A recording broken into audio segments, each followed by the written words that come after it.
وزیر اعظم کے معاون خصوصی برائے صنعت و پیداوار ہارون اختر خان کی زیر صدارت all chamber of commerce and industry کا اعلیٰ سطحی اجلاس ہوا۔ وزیر مملکت برائے خزانہ بلال اظہرکیانی نے مشترکہ صدارت کی۔ اجلاس میں ایف بی آر کے چیئرمین راشد محمود لنگڑیال، ممبر آپریشنز حامد عطیف، وزیر اعظم کے کوآرڈینیٹر رانا احسان افضل اور کاروباری برادری کے نمائندگان نے شرکت کی۔ چارٹر آف ڈیمانڈز پر تفصیلی غور کیا گیا اور تجاویز تیار کر کے وزیر اعظم کو منظوری کے لیے پیش کرنے کا اعلان کیا گیا۔ شرکاء نے حکومت کی کوششوں پر اظہار تشکر کیا اور اجلاس کو ایف بی آر اور کاروباری طبقے کے درمیان نئے اعتماد کا آغاز قرار دیا۔ راول ڈیم میں پانی کی سطح بلند ترین حد 1748 فیٹ تک پہنچ گئی۔ ضلعی انتظامیہ نے سپیل ویز کل صبح 6 بجے کھولنے کا فیصلہ کیا ہے، جو 5 گھنٹے کھلے رہیں گے تاکہ سطح کم کر کے 1746 فیٹ تک لائی جا سکے۔ تمام متعلقہ اداروں اور ملحقہ علاقوں کے رہائشیوں کو احتیاطی تدابیر اختیار کرنے کی ہدایت جاری کر دی گئی ہے۔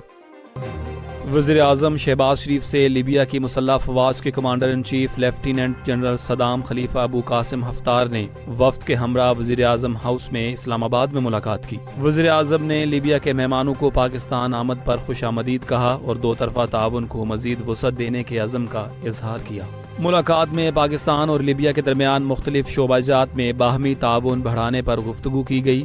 لیبیا کے کمانڈر ان چیف نے پرتپاک استقبال اور شاندار میزبانی پر وزیر اعظم کا شکریہ ادا کیا۔ ملاقات میں نائب وزیر اعظم، وزیر خارجہ اسحاق ڈار، وفاقی وزیر دفاع خواجہ آصف، وفاقی وزیر دفاعی پیداوار رضا حیات، وزیر اعظم کے مشیر ڈاکٹر توقیر شاہ، معاون خصوصی طارق فاطمی اور اعلیٰ سرکاری افسران بھی شریک تھے۔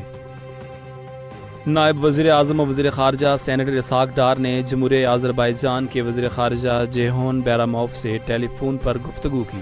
دونوں رہنماؤں نے باہمی دلچسپی کے امور اور دو طرفہ تعاون کے فروغ پر تبادلہ خیال کیا۔ دفتر خارجہ کے مطابق دونوں وزیر خارجہ نے پاکستان اور آذربائیجان کے درمیان اسٹریٹجک شراکت داری کی توثیق کی اور برادرانہ تعلقات کو مزید مستحکم بنانے کے لیے مشترکہ کوششوں پر اطمینان ظاہر کیا۔ اقوام متحدہ اور OIC سمیت بین الاقوامی فورمز پر فعال تعاون پر بھی خوشی کا اظہار کیا گیا۔ ISPR نے مارکہ حق میں کامیابی پر ڈاکومنٹری جاری کر دی ہے، جسے ناظرین نے خوب سراہا ہے۔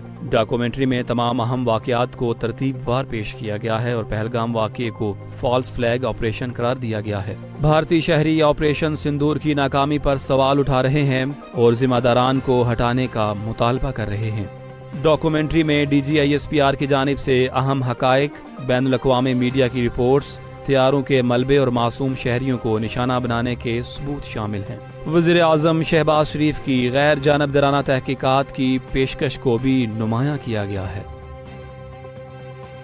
پاکستان اور بنگلہ دیش کے درمیان T20 میچز کی سیریز کی ٹرافی کی رونمائی ڈھاکہ کے ہوٹل میں کی گئی، جس میں دونوں ٹیموں کے کپتانوں نے شرکت کی۔ پہلا میچ کل کھیلا جائے گا، جبکہ تمام میچز شیر بنگلہ نیشنل کرکٹ اسٹیڈیم ڈھاکہ میں ہوں گے۔